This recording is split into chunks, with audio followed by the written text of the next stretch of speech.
ஆயுர்வேதம் ஒரு பொக்கிஷம், நம் ஆயுள் நீட்டக்கும் அற்புதம்.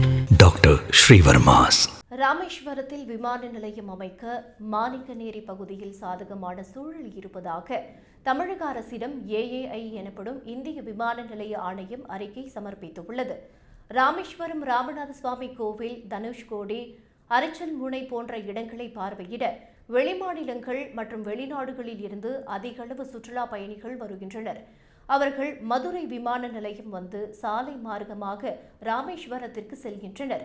எனவே ராமேஸ்வரம் வருவோரின் பயண நேரத்தை குறைக்கவும், அங்கிருந்து கடல் உணவுப் பொருட்களின் ஏற்றுமதியை அதிகரிக்கவும் ராமேஸ்வரம் பகுதியில் விமான நிலையம் அமைப்பதற்கு தமிழக அரசு திட்டமிட்டது. 2025ஆம் ஆண்டு பட்ஜெட்டை தாக்கல் செய்யும் போது ராமேஸ்வரத்தில் விமான நிலையம் அமைக்கப்படும் என தமிழக நிதியமைச்சர் தங்கம் தென்னரசு கூறியிருந்தார். அதற்காக ராமநாதபுரம் மாவட்டத்தின் பழங்குளம், தேவிப்பட்டினம், கும்பரம், களரி, மாணிக்கநேரி ஆகிய 5 இடங்களில் தலா 500 ஏக்கர் நிலத்தை மாவட்ட வருவாய்த்துறையுடன் இணைந்து டிட்கோ எனப்படும் தமிழக தொழில் வளர்ச்சி நிறுவனம் அடையாளம் கண்டது. அதில் மக்கள் தொகை குறைவாக இருக்கும் கும்பரம், மாணிக்கநேரி ஆகிய பகுதிகளை தமிழக அரசு தேர்வு செய்தது. அந்த இடங்களில் ஒன்றை தேர்வு செய்யும்படி இந்திய விமான நிலைய ஆணையத்தை தமிழக அரசு வலியுறுத்தியது. சென்ற ஆண்டு இறுதியில் 2 இடங்களிலும் ஆய்வு செய்யப்பட்டது. அதன் அறிக்கையை தமிழக அரசிடம் விமான நிலைய ஆணையம் சமர்ப்பித்துள்ளது.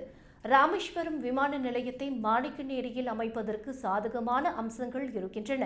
அங்கு OLS எனப்படும் உயரமான கட்டடங்கள் தொடர்பான ஆய்வு மேற்கொள்ளப்பட வேண்டும் என்று அறிக்கையில் விமான நிலைய ஆணையம் தெரிவித்துள்ளது.